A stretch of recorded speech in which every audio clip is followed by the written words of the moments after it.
Indonesia itu negara yang sangat kaya. Kalau lu kayak Singapura tuh lu miskin sebenarnya. Singapura apa aja nggak ada bro. Air aja nggak ada. Semua harus beli. Dari Malaysia sama dari Indonesia. Tapi perusahaan di situ rata-rata perusahaan trading.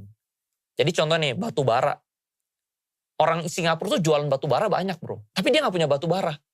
Dia beli dari Indonesia, harganya murah, di situ dia markup. Tapi orang luar negeri selalu belinya dari Singapura. Pemirsa Ayu TV yang baik hati dan tidak sombong, semoga semuanya sehat dan banyak uangnya. Amin. Pagi-pagi pergi ke sawah, petang pulang sambil berkemas. BPK kuat jaga amanah demi menjaga Indonesia emas. Kawasan Asia Tenggara bergejolak panas, bukan oleh perang Kamboja dengan Thailand, tapi oleh ulah tetangga dekat kita, Singapura. Menteri Koordinator Bidang Perekonomian Erlangga Hartarto blak-blakan mengakui ada berbagai negara termasuk Singapura yang tidak suka Indonesia masuk ke semua organisasi perdagangan bebas seperti OECD, CTTP, dan juga berbagai organisasi lainnya. Oleh karena itu Erlangga menyebut ada banyak upaya yang dilakukan untuk mengganggu Indonesia. Namun Erlangga optimistis Indonesia akan tetap memimpin. Erlangga menyebut ibarat balapan Indonesia sudah berada di pole position atau posisi terdepan. Menurutnya hal ini dikarenakan Indonesia merupakan negara yang besar bahkan dengan pertumbuhan tertinggi kedua setelah Cina. Kemudian kita juga dalam CPTPP, walaupun CPTPP kita agak ketinggalan dibandingkan Singapura, Malaysia, Vietnam, tapi kita juga sedang masuk. Dan tentu Singapura tidak suka-suka banget juga kalau Indonesia masuk di dalam seluruh free trade.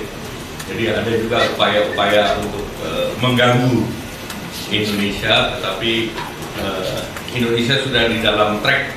Pertama, open access, salah satu negara paling besar, dan Indonesia adalah second to China untuk alternatif growth.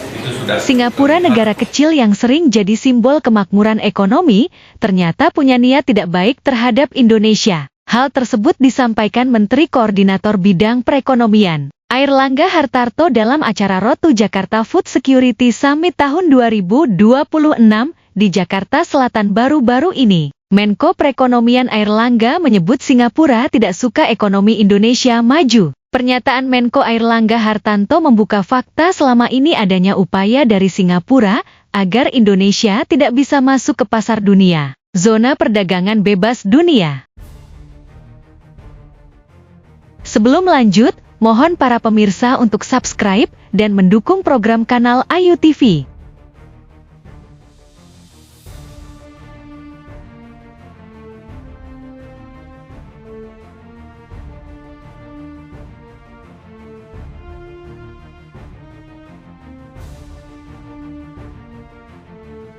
Mari kita buka fakta sejarah. Sejak adanya Undang-Undang Penanaman Modal Asing tahun 1967, pemerintah Orde Baru saat itu membuka keran pintu bagi investasi asing seluas-luasnya. Pada saat itu, Singapura, negara kecil yang baru merdeka, sedang mencari bentuk ekonominya. Perdana Menteri Singapura saat itu Lee Kuan Yew ingin menjadikan negaranya pusat dagang, tempat perkantoran. Karena sadar Singapura tidak punya sumber daya alam. Ibarat pepatah pucuk dicinta ulam tiba, bak gayung bersambut. Rencana Lee Kuan Yew disambut baik Presiden Soeharto ketika itu yang inginkan investasi asing masuk ke Indonesia. Pertemuan pertama Lee Kuan Yew dan Soeharto terjadi pada tahun 1970.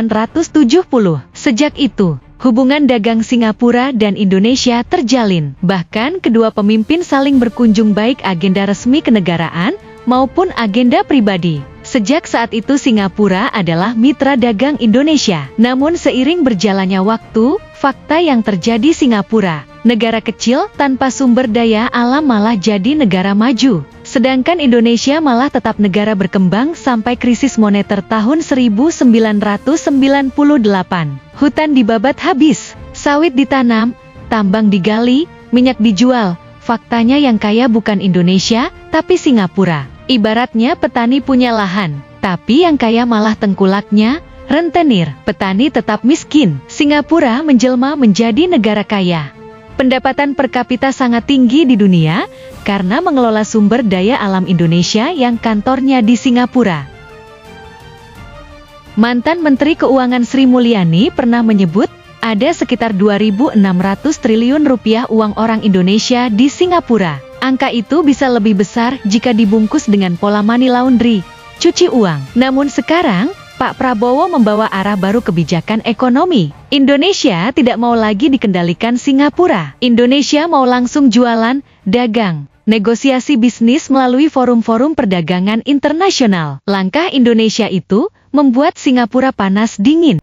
Indonesia holds investment grade rating based on assessment from various international rating agency reflecting the global confidence. Indonesia akan aktif di Organisasi Kerjasama dan Pembangunan Ekonomi (OECD). Ibarat petani yang ingin menjual hasil panennya langsung ke kota. Punya angkutan sendiri, jual langsung tanpa melibatkan tengkulak.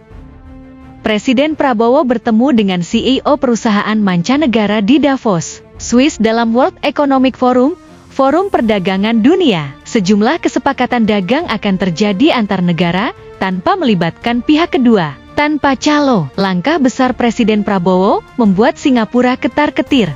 Ekonomi Singapura akan jatuh miskin jika Indonesia menjual hasil kekayaan alamnya langsung ke negara pembeli, tanpa harus transit dan diatur oleh Singapura. Singapura tidak suka ekonomi Indonesia maju, karena jika ekonomi Indonesia maju, maka Singapura akan jatuh miskin. Saat ini, ekonomi Singapura mulai terdampak, banyak PHK terjadi, harga barang mahal, banyak toko tutup, bangkrut. Masa depan ekonomi Singapura suram.